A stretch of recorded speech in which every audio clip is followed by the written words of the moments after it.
Hello, YouTube. Hope everybody's doing well on this Thursday evening.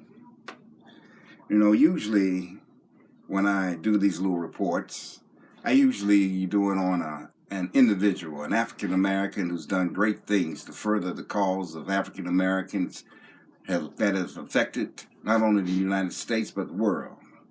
But today I thought I'd do a little something different. It's an amazing fact that I happened to find that was actually put together and researched by esteemed African American scholar Henry Louis Gates Jr. Now, many people know of Henry Louis Gates Jr., all the research that he's done for African Americans over the years, the ancestry reports. He's well known, Harvard graduate, and a very great man to know. As Professor Gates stated, thanks to the transatlantic slave trade database, over 388,000 Africans were taken directly to the United States over the course of the slave trade, which ended in 1808. Now, most school children today know of this cruel, brutal suffering that our people went through. It's called the Middle Passage. But what's left out in many courses in schools is the second Middle Passage. And that dark chapter in American history involved even more black people taken from Africa to the United States. Since the import of slaves were now illegal in the United States, the powers that be at the time figured out a way to go around that. How to export the slaves already here in the United States. Now, this was during the time when cotton was king, and money-wise, it was. The second forced migration against black people was called domestic or the internal slave trade. In other words, 2.5 times more African Americans were affected by the second Middle Passage than the first forced migration. When you think of slaves being sold down the river on auction blocks, mothers separated from children, husbands separated from their wives, this was during the period of American history. During this time, it was more common to see this happening. It was a horrible thing. The enslaved were sometimes marched hundreds of miles in chains to their destinations. Between the years 1830 to 1860 were the worst for African Americans. Why this forced migration of African Americans? Well, the invention of the cotton gin by Eli Whitney. He was an inventor. He invented it in 1794. Now, before the invention of the cotton gin, one person or a slave could pick just 5 or 6 pounds of cotton a day and clean it. With the invention of the cotton gin, one person now could pick and clean 1,000 pounds of cotton a day. The effects was immediate and dramatic. In 1790, the United States produced 1.5 million pounds of cotton. By 1830, that amount was 331 million pounds.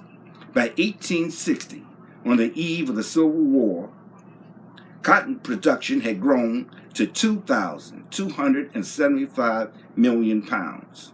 That's a lot of cotton, and a lot of people doing it.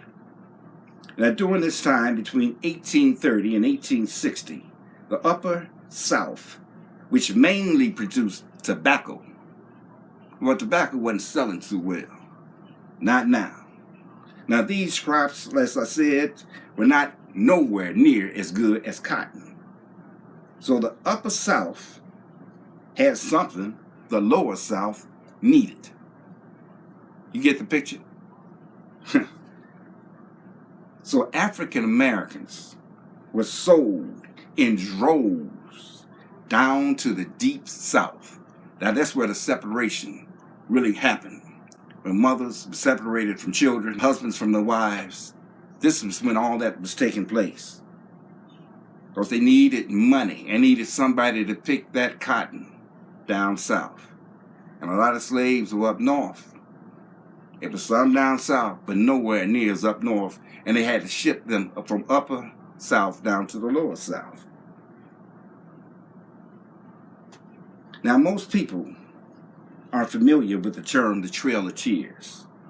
In 1838 was the forced removal of the Chickasaw, Cherokee, Creek, Choctaw, and Seminoles from their native lands. Now, this region of the South was known as the Black Belt. They were removed and they were settled in what was known as Indian Territory. It was what is now the state of Oklahoma. You know why they were removed? It was for the land. It was rich for cotton soil.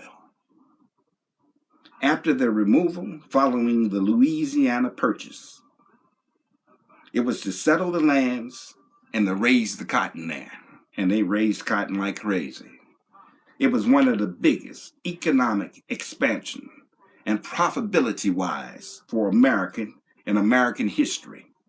So the new states of Alabama, Mississippi, and Louisiana, where cotton was king, Africans were sent by droves to raise cotton. Some parts of America, some people were so super rich off the back of African Americans.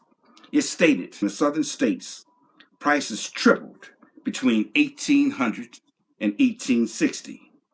In New Orleans, in 1800, the price for a slave was $500. By 1860, the price for a slave was $1,800, equal to $30,000 in 2005. But money seemed to be no object when you are in a business and it's 100% profit. That's why cotton was king. And it took a civil war and 600,000 lives to end it. Anyway, that's the end of the report. It's on, like I said, the second middle passage, where slaves were exported from the upper South down to the lower South, the deep South.